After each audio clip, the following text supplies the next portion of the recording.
folks, and welcome to your first unit in public speaking. So, this is an independent public speaking course for my online students. Anyone can obviously follow along. Some of the information about assignments and things won't necessarily apply to you, but I'm hoping that it's full of good and useful tips for my students who are doing this independent study. You'll be able to watch these videos, get access to the assignments, and have an understanding of the content without having to read through everything that's in each unit on the course page. So today we're going to talk about kind of how the course is set up, um, grades and timelines, and then I'll go over all of Unit 1 and what assignments are going to be included in Unit 1.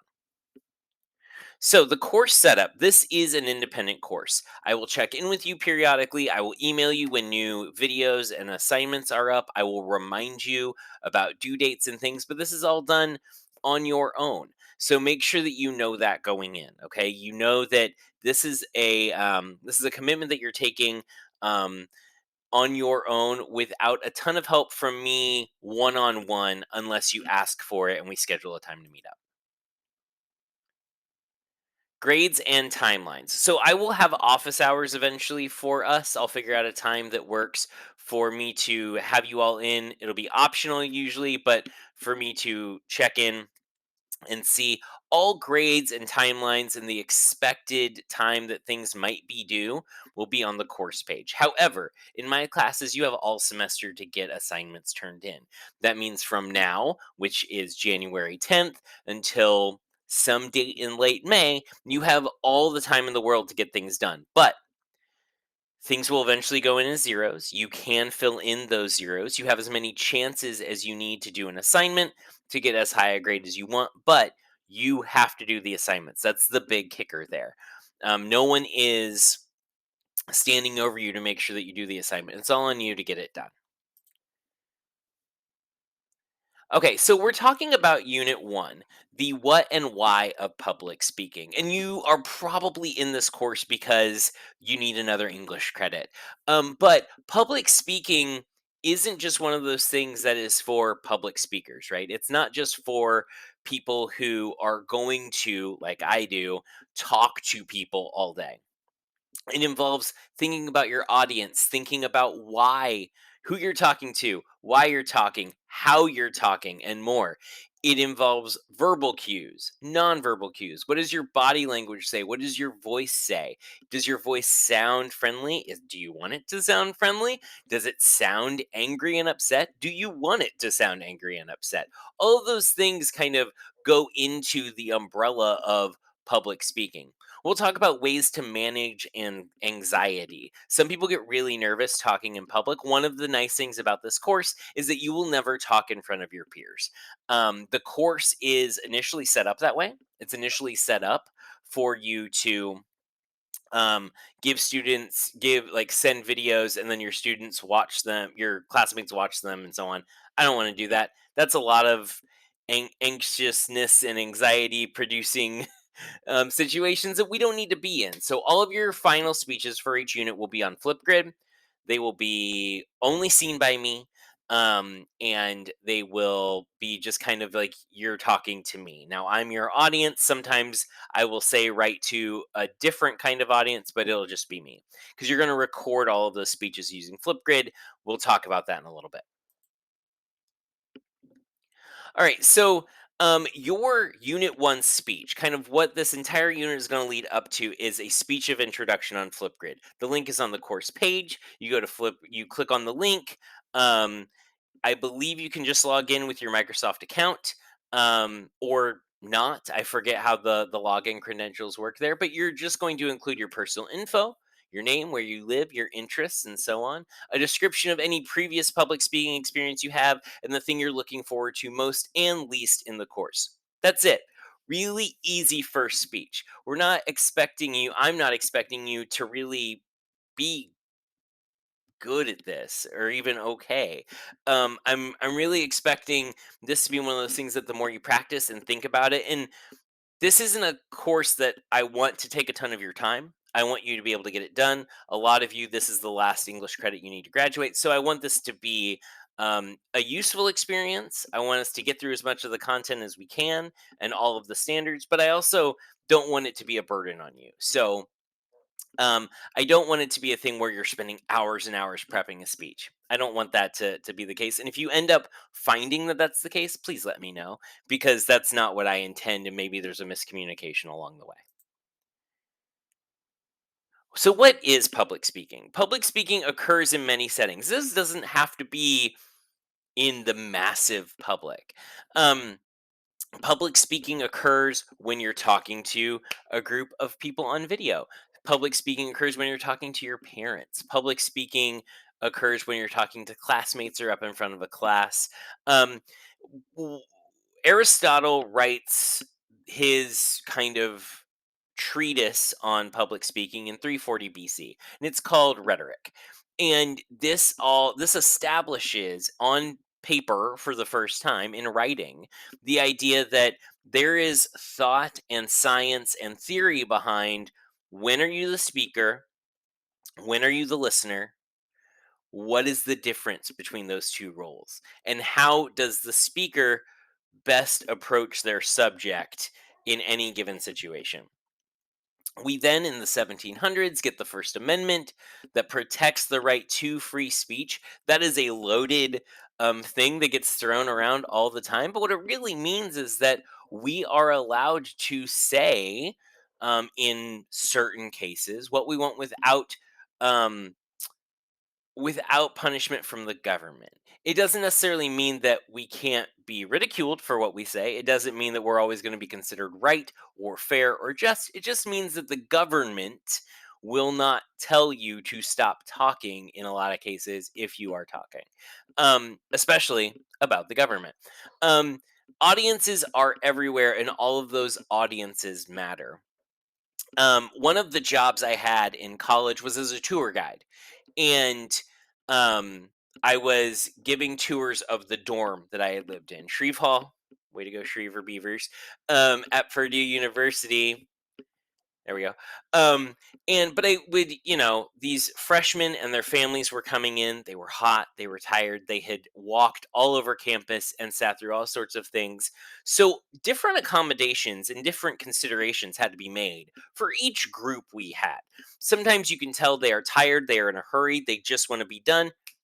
You speed up your presentation, right? You give them the bare facts. You don't include a bunch of jokes because they don't have time for it. Sometimes they're having fun with you. You can relax. You can answer their questions. You can spend time with them. You had to really read the vibe of the room. And that is a very standard. I am speaking to an audience. Sometimes that audience is your boss. You're asking for a raise. Your parents. You're asking to borrow the car. Whatever it might be, audiences are everywhere, and who that audience is matters. An example. So, teens near Austin, Texas learned about organ donation from a speaker who received a double lung transplant. After hearing of the shortage of organ donors, the teens formed a team to educate others about organ donation. They spoke formally at service organization meetings and informally at information booths and handed out information to help people sign up as organ donors. So, my question to you would be, what are the possible types of audiences the students addressed in their effort to recruit more organ donors? So we know that they spoke at service organization meetings. Those are going to be older people, a lot of retirees, a lot of people who are looking to spend their time and money in the community. Information booths, depending on the booth that they were at and like the gathering they were at. It could be kids, it could be families. So they had a wide range of audiences, not necessarily people who are already interested in organ donation. They have to sell the idea of organ donation and introduce the topic before they can even get them to the information of signing up. Another example, teens in a coastal town in California stood before the city council microphones to argue that smoking should be banned on the beach for the sake of beachgoers' health and the environment. By speaking and petitioning, teens participated in debates that eventually resulted in a ban on smoking on some beaches. So, what are the possible types of audiences that the students addressed in their efforts to ban smoking on local beaches? Well, they stood before a city council meeting. These are people who are in an official capacity, elected officials doing their job.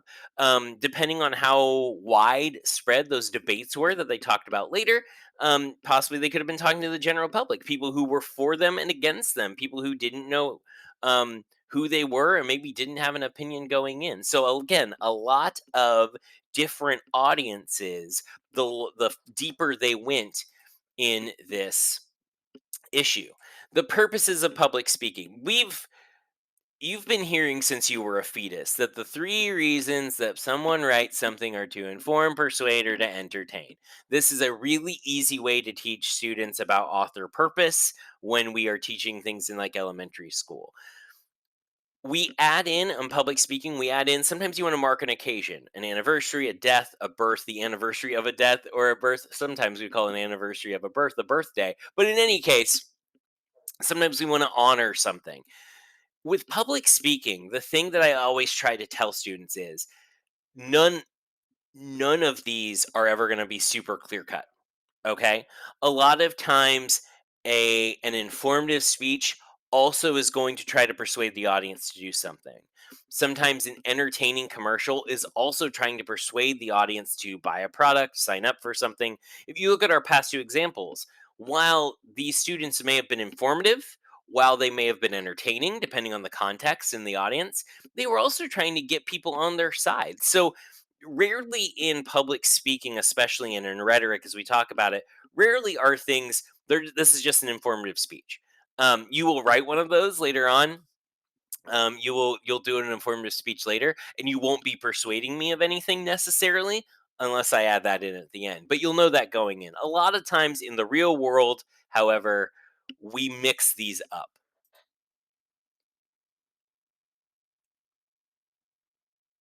Okay, so here's a clip of the Pioneer Woman. She's a Food Network host, and I want you to take a look at what ways she is informing you, or in what ways she's informing, demonstrating, or teaching you.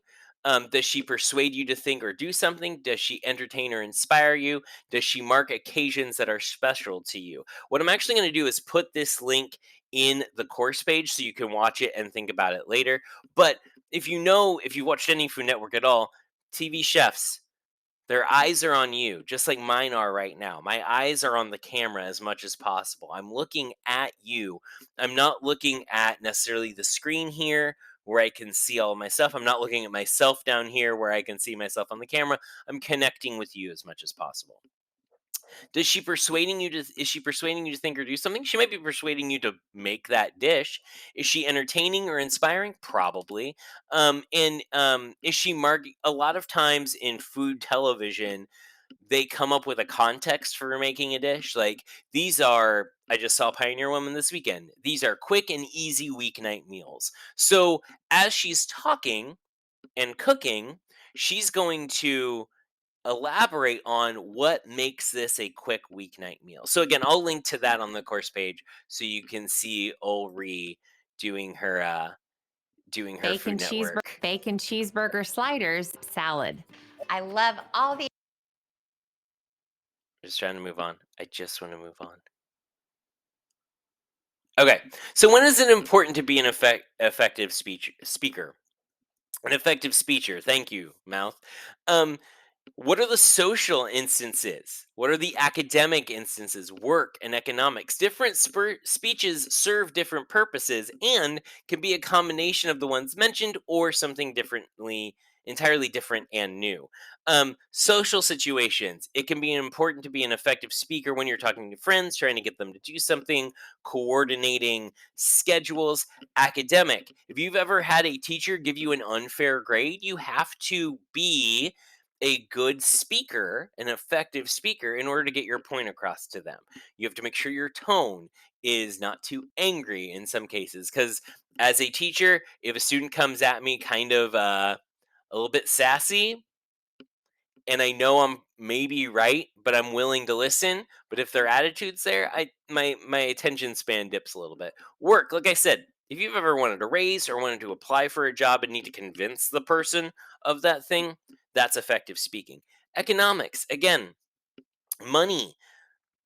y'all are almost to the point where money is becoming, if it hasn't already, becoming a more important factor. We need to sometimes talk about the economics of our lives, and being an effective speaker can do that. Can help us with that, I guess. So, who is more important, the speaker or the audience? It really depends. The context of the speech will dictate that. Sometimes an audience has come to see a speaker. One time I saw the author um uh-huh. Nope, I'm totally blanking on his name. David Sedaris. One time I saw David Sedaris speak. We were all there to see David Sedaris. No one is expecting not to see David Sedaris. So he's the most important thing. We're kind of already predisposed to liking him, right? But sometimes, if it's a political debate, if it's something like that, sometimes that's not always the case. The message is what the speaker wants to talk about, but they have to get past the noise, any distractions or anything going on in the crowd, anything that's on the audience's minds, to reach them. How they do this depends on the context surrounding for the whole thing. Accounting for all of these things makes a more effective speech. The connection between the speaker and the listener. Again, it's super important that I, as much as possible, am looking at this camera. So you feel like I'm talking to you, because, I am. Um, eye contact, we innately as humans want that eye contact. We know that we are being spoken to when that eye contact is there. So we always want, as much as possible, we don't want to be looking over the audience's head. Y'all can tell if I were to spend the entire video like this that I'm just reading off of the screen in front of me. That's not necessarily as effective as this when I'm talking to you, right? Or if I'm looking down here at my little picture of myself as I'm talking, that's not as effective as if I am talking straight to you. That's why vlogs and YouTube work, when we feel a connection to the person that is talking. Volume and pacing, different is better. We've all had those teachers that are super monotone, that lull us to sleep. They just kind of talk like this, and they don't really do a whole lot different. And it gets really, really hard to listen to them for a long period of time. So if you change your volume, if you change your pacing, that will keep the audience awake, keep the audience engaged and focused. And preparation and practice can make all of this better. That's why it is important, even though you are not necessarily writing out your speeches, even though you are not necessarily doing your speeches in front of a class, if you are one of those people who does get nervous and finds yourself saying things maybe the same way all the time, practice, make notes of when you want to maybe end things upward or downward. Again, we can get into the nitty gritty details of that as we go. Being nervous is normal. Um, I don't want you to be nervous for these speeches because, again, they're just to me. I don't really care what you look like, what your house looks like, what your room looks like, whatever. I don't really care. But in a normal public speaking setting, right? Being nervous is normal. I have spoken on the floor of the State House. I have been on national television. I was nervous for both of those, but that brings in a certain level of adrenaline that helps some of us get past like the implications of what this speech could mean, right? Some people, they get ready to do a speech or talk to public or talk to someone intimidating, and they're not necessarily very good at it, or they get nervous and they just assume, well, that's it, I'm not good at public speaking. No, no, no. We practice, we stretch beforehand, we breathe, we get that cortisol, that calming. As we breathe, we get cortisol. It's this calming hormone in our bodies. And as we breathe and we calm down, it increases that cortisol. And then we practice. We anticipate things that could go wrong.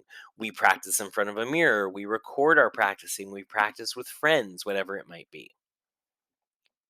Okay, so that is all of Unit 1. Again, it's a lot of lessons. I just combine them into one, probably about 22-minute video when all is said and done. There is a document. It has all of the assignments that you need on it. It's got the assignment listed on the left and a space for you to do it on the right. Okay. The link is there. It's also on the course page for you to record your Flipgrid speech. So make sure that you do that.